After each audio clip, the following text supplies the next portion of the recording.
Bismillahirrahmanirrahim. Assalamualaikum warahmatullahi wabarakatuh. Perkenalkan, saya dengan Asmar Iman dari kelas B dengan NPM 18650061. Saya dari program studi Teknik Informatika, Fakultas Teknik Universitas Dayanu Ihsanuddin Bau-Bau. Di sini saya akan menjelaskan mengenai proposal untuk memenuhi tugas mata kuliah manajemen proyek teknologi informasi. Baik, langsung saja. Pendahuluan. Secara umum, proposal adalah suatu usulan kegiatan atau rencana yang dirangkaikan dalam bentuk rancangan kerja secara terperinci dan sistematis yang akan dilaksanakan dengan harapan usulan tersebut disetujui, diizinkan, atau didukung. Selain dalam bentuk usulan kegiatan, proposal juga dapat digunakan untuk menyampaikan gagasan, ide, atau pemikiran. Sebuah proposal mempunyai 3 kegunaan, yaitu 1. Berisi perkiraan tim proyek mulai dari biaya proyek sampai dengan tanggal pengiriman proyek.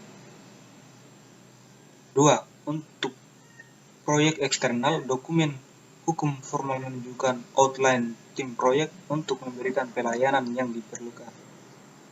3. Sebagai alat penjualan, proposal yang berisi usulan proyek akan dijual untuk mendapatkan keuntungan. Kesalahan utama pada proposal dapat disebabkan 2 hal. 1. Tidak menawar, yang mana seharusnya bisa ditawar. 2. Ada tawaran, tetapi hilang dalam kompetisi. B. Fase proposal proyek perangkat lunak.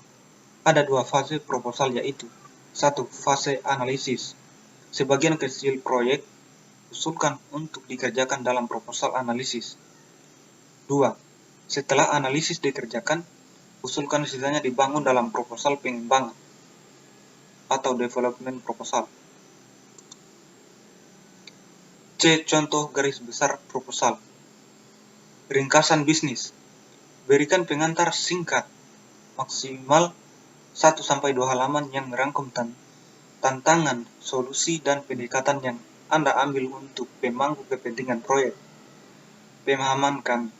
Membingkai ulang tatanan dan latar belakang proyek dengan cara menunjukkan bahwa Anda memahami realitas, kendala, dan nilai inheren dari pemecahan tantangan itu.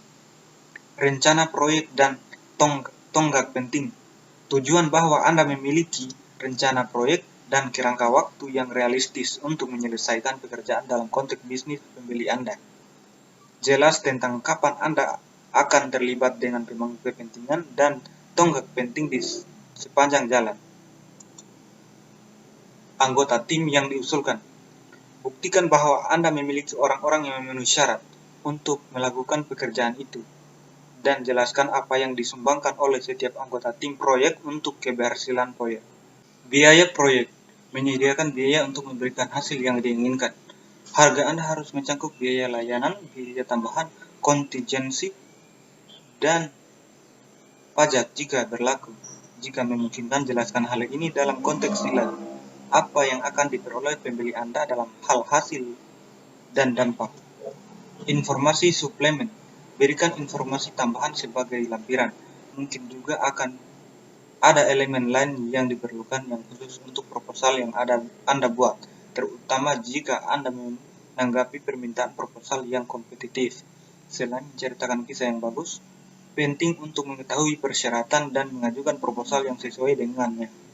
Dalam hal pengurutan, urutan akan sepenuhnya bergantung pada audiens Anda dan apa yang mereka pedulikan. D. Persetujuan proposal internal. Ada aturan di DEC Software Service yang menyatakan bahwa proposal tidak dapat keluar sebelum mendapat persetujuan dari manajemen tingkat tinggi. Persetujuan manajemen tingkat tinggi berhubungan dengan sejumlah hal yang diusulkan. Peraturan ini untuk menghindari hal-hal yang tidak diinginkan. Presentasi proposal.